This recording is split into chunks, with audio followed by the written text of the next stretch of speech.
It's our weekly conversation with our guy, Adam Terry. And my goodness, Adam, not a fun one on Saturday against North Carolina. That Carolina team looks every bit for real. What'd you take away from a game like that? Save for the crazy, review thing earlier, which we can get into. But, man, Syracuse was just not in that game for the most part.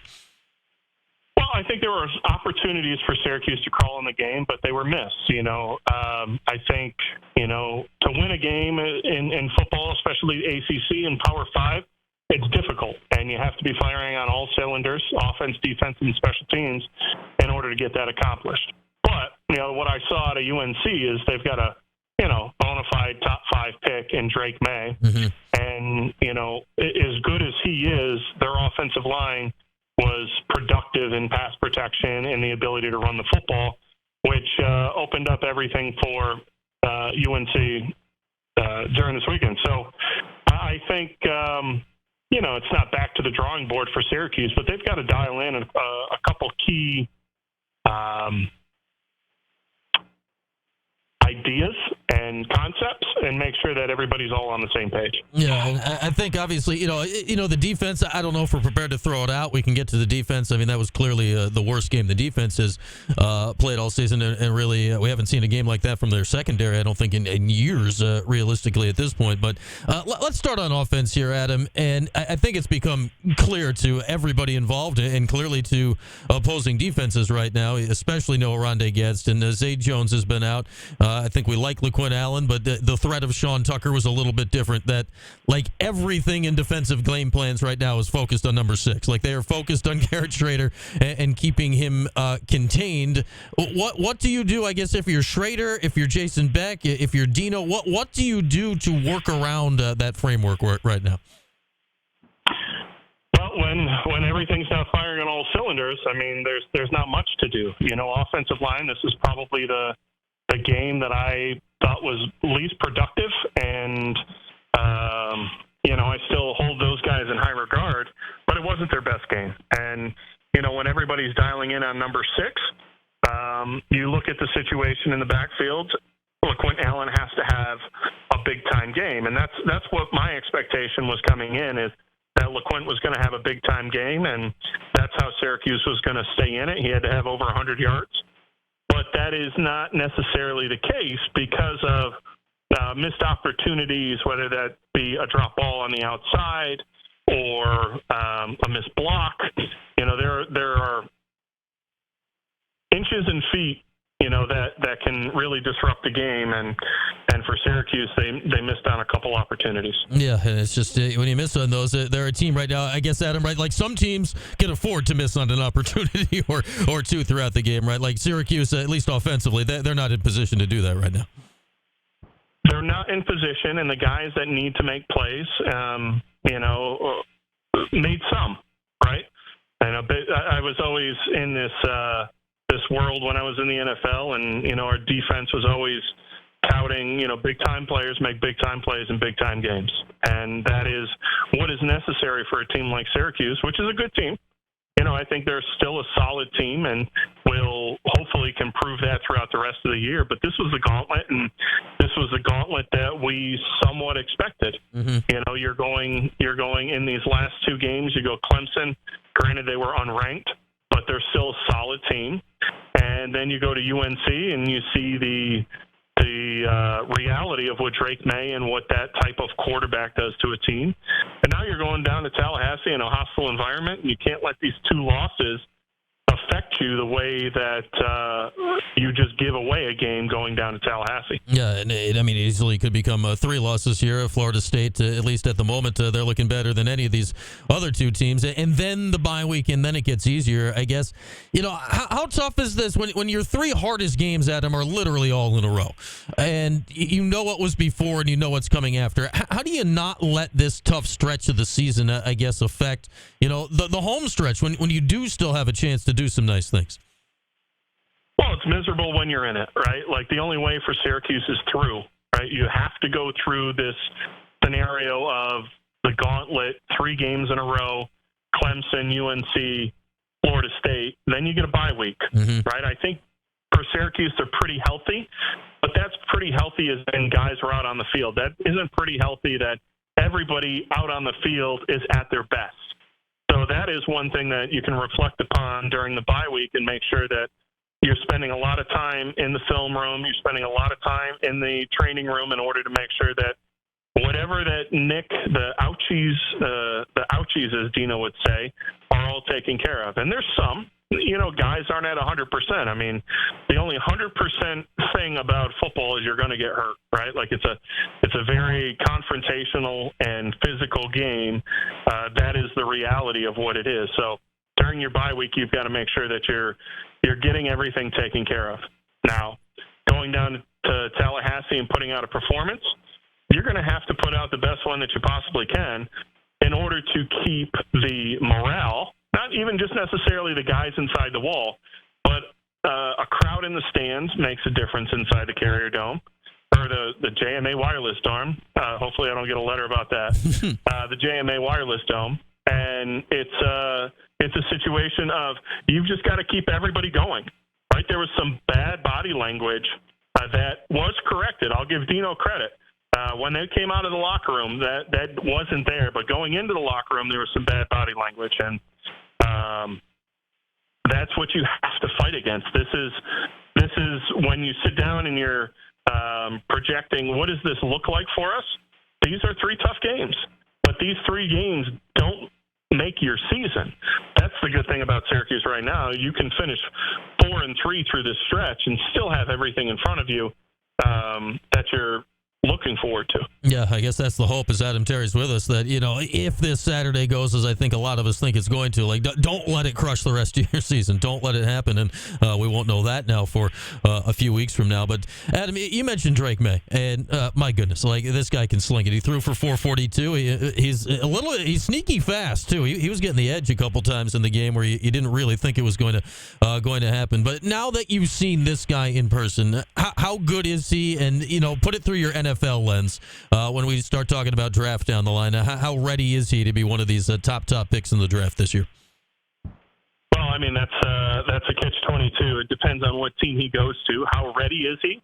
He has all of the tools in order to get that done, and that's mentally and physically.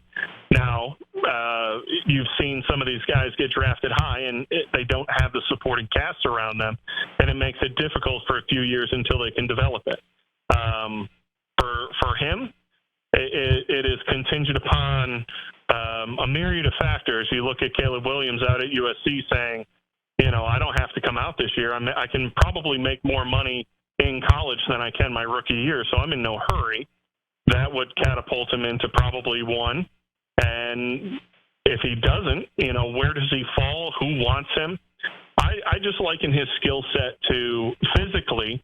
He looks the part, 6'4", 230 pounds. Mm-hmm. He looks very reminiscent with his throwing style and ease of throwing style as Herbert out at the Chargers. So you like what you see. He can pick apart a defense, and he's got all the skill, the total package of the skill sets.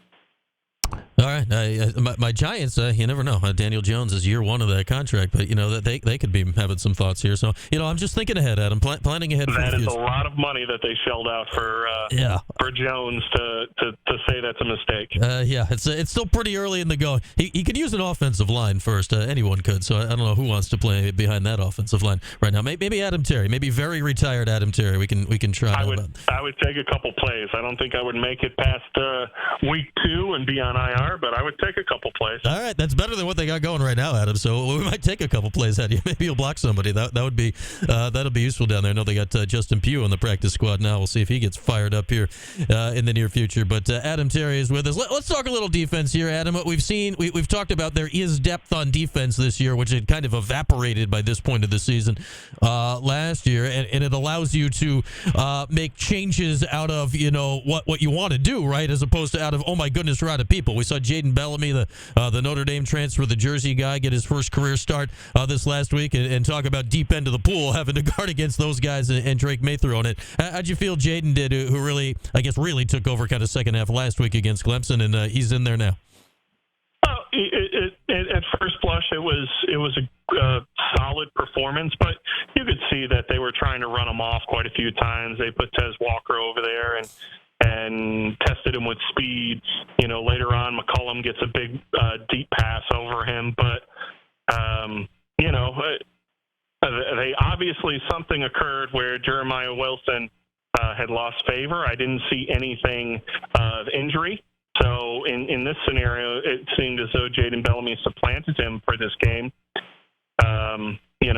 I'm looking to see later on, does Miles Farmer, with the skill set that he has, see some more time?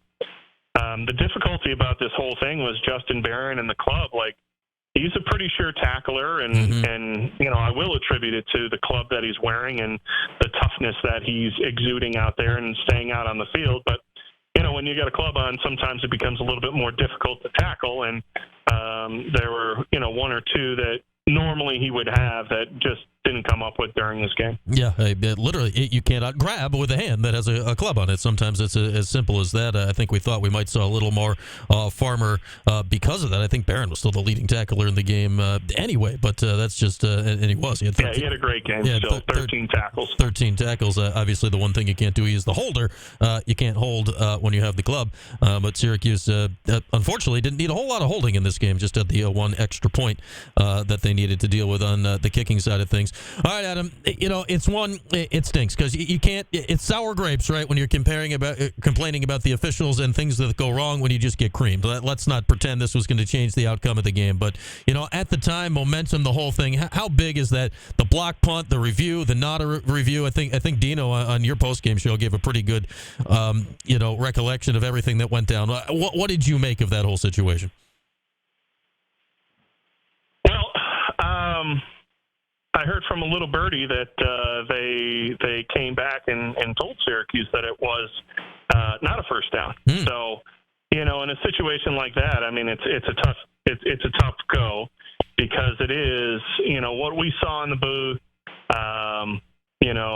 The hit by Anwar Sparrow coming down and really knocking that guy back. Yeah, it's brutal, but you can't let that affect you going through.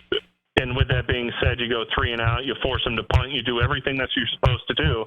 And Kiernan does that's just a great job by the punter in order to pick that up and have the wherewithal to take it down the sideline. Now, he paid the price. If you look at his face mask after the game, it was severely dented and concaved, but it's one of those where the ball bounced their way. That ball bounced right back up into his hands. He had the ability to run up the sideline. But it's a brutal blow, because as a defense, you did everything you were supposed to do, and then you come up with a block on special teams, which is what you're supposed to do, and then it just doesn't fall in your favor. Yeah, I've never seen forward progress stopped as dramatically as it was stopped immediately on the sideline on that hit by Sparrow. It was I was watching on TV. We're out at Rockies finishing up the pregame show, and Dave Pash going to break is like, "That's a clear overturn." Hop in the car. It's you and Matt, and you're like, "Yeah, they're going to overturn it," and then they did not. And obviously the game goes the way it was. It's one of those things, right, Adam? Like, it's hard to complain about stuff like that, right, when it's clearly wrong. But my goodness, when the rest of the game goes that way, you lose a little bit of your complaining ability, I guess, about that stuff. I have struggled with officiating all year. Normally, I would like to say after I see a replay, I'm pretty good with it. Whether that is just experience or talking it over in the booth with the guys.